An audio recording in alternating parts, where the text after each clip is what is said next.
This clip is brought to you by SaveWithConrad.com.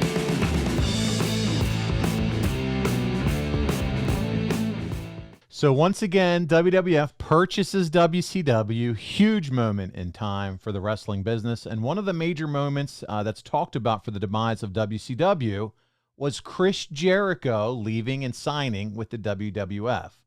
Looking back, there's always a lot of things that people can pinpoint to for the ending of WCW. But does the Jericho signing stand out in your mind, JR, as one of the big pivotal moments for them?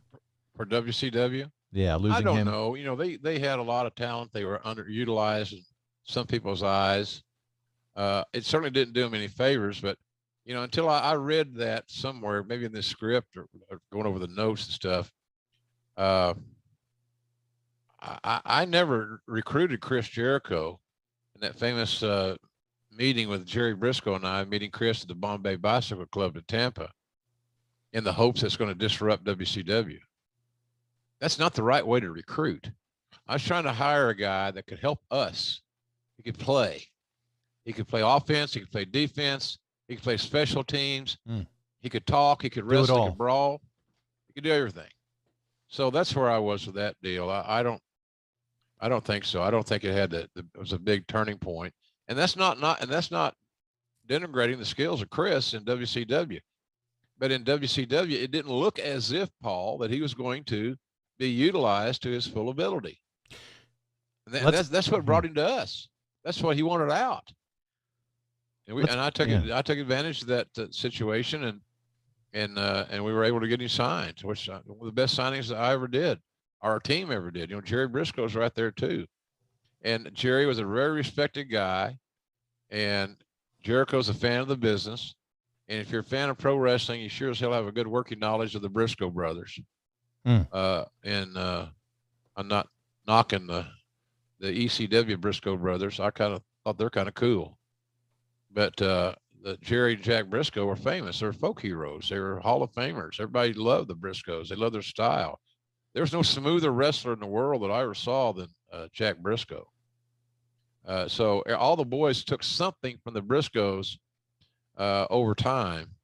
And so for Jerry to sit there and to answer questions and all these things was a blessing for us on that day. So I don't think it was a big issue as far as it relates to the longevity of WCW. It never hurts, or helps you rather, to lose a star. But quite frankly, you go back and look at that roster about that time, they were still loaded. Yeah, but you got to wonder, JR, and I'm interested in your opinion of this, because I've heard some others' opinions that have been out there. The focus, it seemed like, for WCW was more of the established stars, the Hogans, the Nashes, the Halls, and what slipped through the cracks and came to WWE was the Jerichos, the Guerreros, the Benoits, the Rey Mysterios. And to me, those guys were the future of the promotion. They were. That's not a mystery. Yeah. And you don't have to be the pro wrestling valedictorian to ascertain that that's the correct way of looking at it. But when you stop developing new, you know, the Goldberg evolution of Goldberg was their claim to fame as far as new talent. Who else in WCW was developed and catered to and cultivated other than his famous, the big names, Hulk and Hall and Nash and Randy? That's right. So they weren't going to give a lot of young guys a chance because the old guys had those spots. They had them. They were guarding those spots like armed guards. So I just don't think so. I know there's a lot of politics involved. Of course, the other issue is you can always go back. All of those guys I signed, and Benoit, Jericho, Dean, Saturn, Eddie, they're small guys in today's standards. They weren't small in the everyday world, but they were small as in pro wrestling size. But here's the thing: they're also I don't know that we had anybody any better already in WWE than I'll put it this way: when we got those guys signed, it made our team better, and that was always my interest. Can we strengthen our team? And we strengthened our team immensely by signing those people.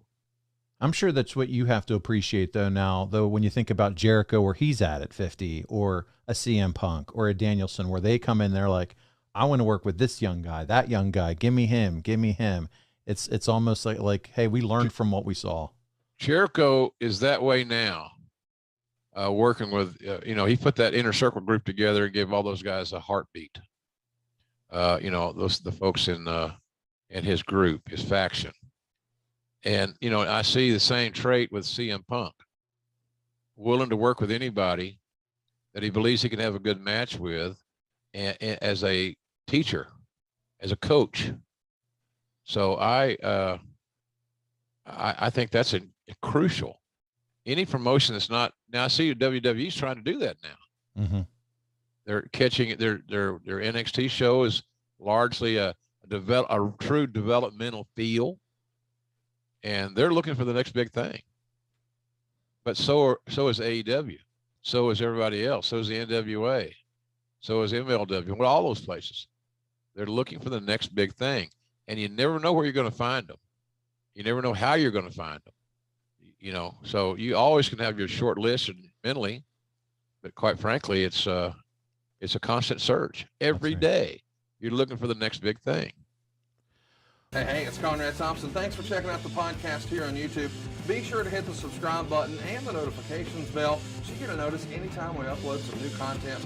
And go save yourself some money right now. If you're in a 30-year loan or you have credit card debt, it's not a matter of if I can save you money. It's a matter of how much. Find out right now for free at SaveWithConrad.com.